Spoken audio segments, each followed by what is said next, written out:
Bismillahirrahmanirrahim. Assalamualaikum warahmatullahi wabarakatuh. Di bulan Ramadan ini, Majelis Ulama telah menyampaikan maklumatnya, ijma'nya terkait dengan persoalan sholat tarawih, sholat Jumat, dan sholat-sholat yang lain yang wajib. Larangan untuk melaksanakan sholat berjamaah di masjid di tengah pandemi virus corona 19 ini,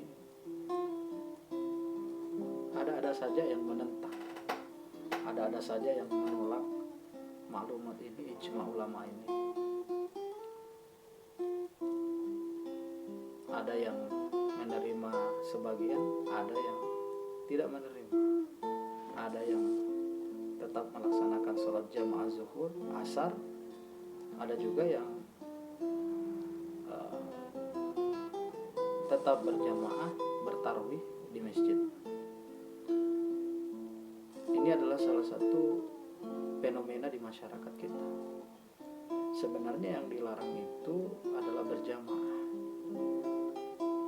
Jadi semua hal-hal yang menyangkut tentang berjamaah, baik itu salat tarawih, Jumat, maupun salat 5 waktu, itu yang tidak diperbolehkan untuk sementara berjamaah.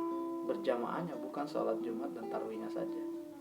Ini yang pertama. Yang kedua adalah ada orang-orang yang menolak secara terang-terangan. Mereka tetap mengadakan sholat tarawih, mereka tetap mengadakan sholat berjamaah. Alasannya adalah kenapa kita harus takut kepada virus corona, sementara kita tidak takut kepada Allah. Kita mending lebih takut kepada Allah daripada virus corona. Padahal ini sudah sering dibahas oleh para kalangan ulama kita, bahwa di hadis-hadis Rasulullah SAW, kalau menyebabkan terjadinya uzur sholat, misalnya terjadi yang namanya hujan yang deras dan menyebabkan terjadinya kebanjiran, ya tidak wajib untuk ke masjid, dianjurkan untuk shollu fi buyutikum. Kemudian alasan yang lain, misalnya kalau terjadi malam yang dingin atau kelaparan, itu tidak wajib untuk melakukan berjamaah. Karena itulah, mari kita pahami ini, bahwa majelis ulama kita melakukan ijma bukan berdasarkan hawa nafsu, tetapi berdasarkan ilmu pengetahuan, ilmu agama yang mumpuni. Sekarang banyak orang yang emosi karena dilarang. Sekarang ini banyak orang-orang yang saya juga tidak boleh mengatakan sok pintar, tetapi mereka istilahnya, kalau dalam bahasa kerennya itu, at-tadayyun bil hawa laisa bil ilmi. Mereka beragama dengan hawa nafsunya, bukan dengan ilmu.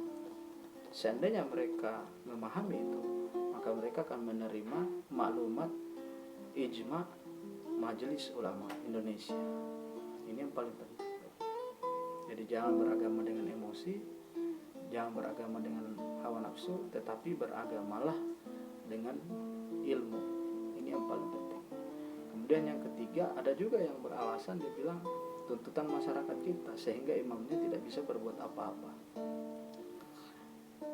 Dalil kenyataan tidak boleh dijadikan dalil.